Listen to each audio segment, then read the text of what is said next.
Back in the studio this week for Dave debut. Dave, I really liked being outside. We're gonna have to try to make that work again. But I know your schedule's busy and everything. But we'll figure something out. We're talking high school football. Last week we kind of did Schuylkill League football. This week I wanted to talk a little bit about Hazelton area. Dave, one of the first concerts I went to was New Kids on the Block, and they had that song Step by Step that I'm sure all of the high school football players know and remember. But I was thinking of that as I was talking with Coach Brennan this week from the Cougars, and him talking about building a program and how the wins start to come, but it really starts in the weight room, and the kids start to believe. And we've seen that. This is maybe the first time since I've been doing this where I've seen a program really build up the way Coach Brennan and his staff have been able to do. Just how good of a job have they done for people to understand who maybe haven't seen the inner workings of building up this Hazelton area program to where they were in a championship game last year, and there's a lot of positive momentum this year? I think what it takes is a lot of patience. It takes a lot of patience by starting at the top with Coach Brennan. I mean, he's stressed patience from day one. He realizes that you can't build a program, if you're building it from the ground up, you can't really expect, championships. In this society, everybody expects everything to happen overnight, but that's just not the way it happens. And to the coaching staff's credit, they took things like you said, step by step. Obviously took their lumps early on. Went with some younger players, the Adrian Oteros early in his tenure. Took their lumps. The losses mounted, not some pretty losses either. There's some real lopsided losses along the way. But there's one thing I always remember about seeing them play in their first season is they're very well organized. Coach Brennan had a plan. You didn't see many penalties from the team. They got in and out of their huddles very quickly. They looked like a team if they paid attention and just bided their time. Good things were going to happen. And you started seeing it maybe 2 years ago. They were in some more games. Last season, obviously, they turned the corner, so to speak. They got into the playoffs, won a playoff game at Williamsport, the defending sub-regional champion. Played well at Delaware Valley twice last year. Delaware Valley was super last year.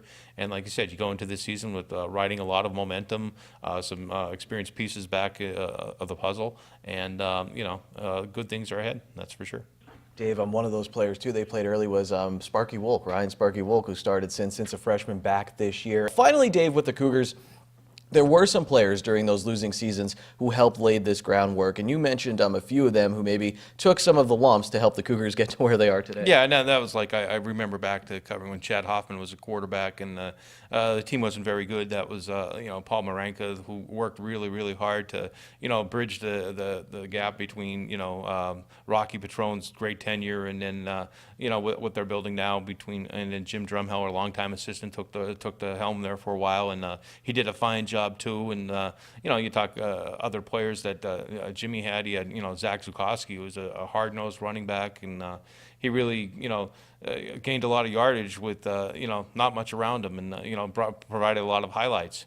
But those are the guys that kind of laid the groundwork for where we're at today. And when you talk about Coach Drumheller putting in that hard work, helping bridge the gap, still on the staff there and helping the Cougars with success. You'll see the full Cougar preview here on SSP TV on August 20th on SSP TV News. And this Friday, it's the big Standard Speaker high school football and also fall sports preview in the newspaper. Make sure you check that out. You guys have done a lot of hard work on that. Can't wait to see the cover as well. Dave, other fall sports in our area, we had so many familiar names recently. Every year we just kind of rolled over and we were like, oh, the Hazelton area tennis team with this, and all of these players, all of a sudden, a lot of them graduated. So it might be a little bit different this fall as we see who could really step up, who could make a difference, and what teams are going to be dominant and run for championships. Yeah, I mean, you look at starting with Hazelton area tennis, Lily Nowak's back this year. Last year, she battled her teammate Stephanie Mazurek for a district title, and they've been back and forth as number 1 and 2 players for the last 3 seasons. Now it's Lily's turn to step up as that number 1 player, and she's been there, and she's got a ton of talent on her racket, so she's gonna be fun to watch this year. So. As far as a team, yeah, you got to take a step back, but as we talked about football, you got to build from the beginning, and Coach Katie Pavlik is going to be ready to do that.